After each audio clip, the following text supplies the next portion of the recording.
മാന്നാർ ഗ്രാമപഞ്ചായത്ത് 11ാം വാർഡിൽ നടന്ന ഉപതെരഞ്ഞെടുപ്പിൽ LDFന് വിജയം. UDF സ്ഥാനാർത്ഥി കോൺഗ്രസിലെ എസ് ചന്ദ്രകുമാറിനെ 120 വോട്ടുകൾക്ക് പരാജയപ്പെടുത്തിയാണ് LDFിലെ CPM സ്ഥാനാർത്ഥി സജു തോമസ് വിജയിച്ചത്. ഗ്രാമപഞ്ചായത്ത് വൈസ് പ്രസിഡന്റായിരുന്ന സുനിൽ ശ്രദ്ധേയത്തെ അയോഗ്യനാക്കിയതിനെ തുടർന്നാണ് ഇവിടെ ഉപതെരഞ്ഞെടുപ്പ് നടന്നത്. മാന്നാർ ഗ്രാമപഞ്ചായത്ത് 11ാം വാർഡിൽ നടന്ന ഉപതെരഞ്ഞെടുപ്പിൽ LDF വിജയിച്ചു. UDF സ്ഥാനാർത്ഥി കോൺഗ്രസിലെ എസ് ചന്ദ്രകുമാറിനെ 120 വോട്ടുകൾക്ക് പരാജയപ്പെടുത്തിയാണ് LDFിലെ CPM സ്ഥാനാർത്ഥി സജു തോമസ് വിജയിച്ചത്.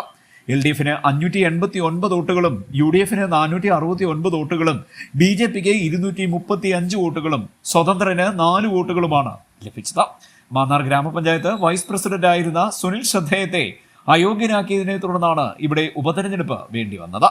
2020 നടന്ന തെരഞ്ഞെടുപ്പിൽ കോൺഗ്രസ് ടിക്കറ്റിൽ മത്സരിച്ച് വിജയിച്ച സുനിൽ ശ്രദ്ധേയം കൂറുമാറി പഞ്ചായത്ത് ഭരണം അട്ടിമറിച്ച് CPMന് നൽകുകയും സുനിലിന് പഞ്ചായത്ത് വൈസ് പ്രസിഡന്റ് സ്ഥാനം ലഭിക്കുകയും ചെയ്തിരുന്നു.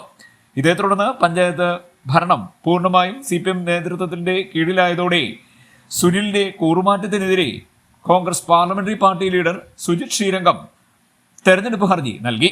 ഈ തെരഞ്ഞെടുപ്പ് ഹർജിയിൽ ഹൈക്കോടതി ഡിവിഷൻ ബെഞ്ച് സുനിലിനെ അയോഗ്യനാക്കിക്കൊണ്ട് വിധി പുറപ്പെടുവിച്ചു. ആകെ 18 വാർഡുകളുള്ള മാന്നാർ ഗ്രാമപഞ്ചായത്തിൽ നിലവിൽ 8 അംഗങ്ങൾ വീതം തുല്യശക്തികളായി LDFും UDFും നിൽക്കുമ്പോൾ NDAക്ക് 1 അംഗമായിരുന്നു ഉണ്ടായിരുന്നത്. ഉപതെരഞ്ഞെടുപ്പിലെ വിജയത്തോടെ LDFന് 9 അംഗങ്ങളായിട്ടുണ്ട്. ചൊവ്വാഴ്ച രാവിലെ 10 മണിക്ക് മാന്നാർ ഗ്രാമപഞ്ചായത്ത് ഓഫീസിലാണ് വോട്ടെണ്ണൽ നടന്നത്. തെരഞ്ഞെടുപ്പിൽ വിജയിച്ച LDF സ്ഥാനാർത്ഥി സജു തോമസിനെ CPM Mannar area secretary PD Sasidharan ഷാളണിയിച്ച് സ്വീകരിച്ചു.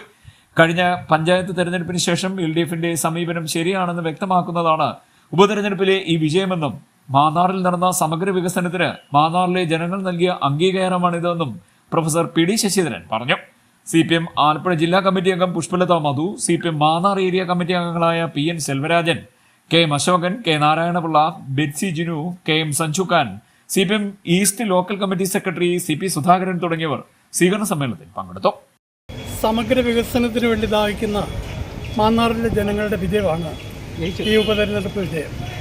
കഴിഞ്ഞ പഞ്ചായത്ത് തെരഞ്ഞെടുപ്പിന് ശേഷം LDF സ്വീകരിച്ച സമീപനം ശരിയാണെന്ന് വ്യക്തമാക്കുന്നതാണ് സജുവിൻ്റെ ഈ വിജയം.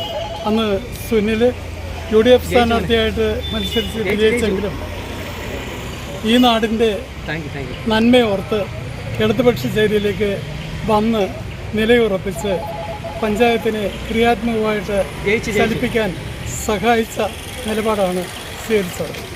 അതിൻ്റെ ബാക്കി പത്രം എന്ന നിലയിൽ മാന്നാറിലെ ജനങ്ങളുടെ അംഗീകാരം ആ മാറ്റത്തിനും ഇവിടുത്തെ ഇടതുപക്ഷ ജനാധിപത്യ മുന്നണി ഗവൺമെൻറ്റിനും ഇവിടുത്തെ പഞ്ചായത്ത് ഭരണത്തിനും ജനങ്ങൾ നൽകിയ വലിയ അംഗീകാരമായിട്ട് ഈ വിജയത്തെ ഞങ്ങൾ കാണുന്നു. കഴിഞ്ഞ കാലങ്ങളിൽ LDF മുന്നോട്ട് വെച്ച ആശയങ്ങളും നയങ്ങളും തീരുമാനങ്ങളും ജനങ്ങൾ അംഗീകരിച്ചു എന്നതിന്റെ തെളിവാണ് തന്റെ വിജയവും ഭൂരിപക്ഷവുമെന്ന് സജു തോമസ് പ്രതികരിച്ചു. മുന്നോട്ട് വെച്ച ആശയങ്ങൾ ജനങ്ങൾ അംഗീകരിച്ചു എന്നതിന്റെ തെളിവാണ് ഈ വലിയ ഭൂരിപക്ഷവും ഈ വിജയവും. കഴിഞ്ഞ കാലങ്ങളിൽ ഇടതുപക്ഷ ജനാധിപത്യ മുന്നണി എടുത്തിട്ടുള്ള നയങ്ങളും തീരുമാനങ്ങളും ജനങ്ങൾക്ക് ഗുണപ്രദമായിരുന്നു എന്നതിൻ്റെ കൂടി തെളിവാണ് ഈ വിജയത്തിന്. വർഗീയവാദികളും ഒറ്റക്കെട്ടായി നിന്നുകൊണ്ട് ഇടതുപക്ഷത്തെ എതിർക്കാൻ ശ്രമിച്ചപ്പോൾ രാഷ്ട്രീയം പറഞ്ഞ് വലിയ വിജയം നേടിയത് ഇടതുപക്ഷത്തിൻ്റെ കരുത്ത് മാന്നാറിൽ വർദ്ധിപ്പിക്കും എന്നുള്ളതിൽ യാതൊരു സംശയവുമില്ല. വോട്ട് ചെയ്ത് വിജയിപ്പിച്ച മുഴുവൻ നല്ലവരായ ജനങ്ങൾക്കും ഇടതുപക്ഷ ജനാധിപത്യ മുന്നണിയുടെയും വ്യക്തിപരമായ പേരിലുമുള്ള നന്ദിയും സ്നേഹവും അറിയിച്ചു. CDN news Mannar.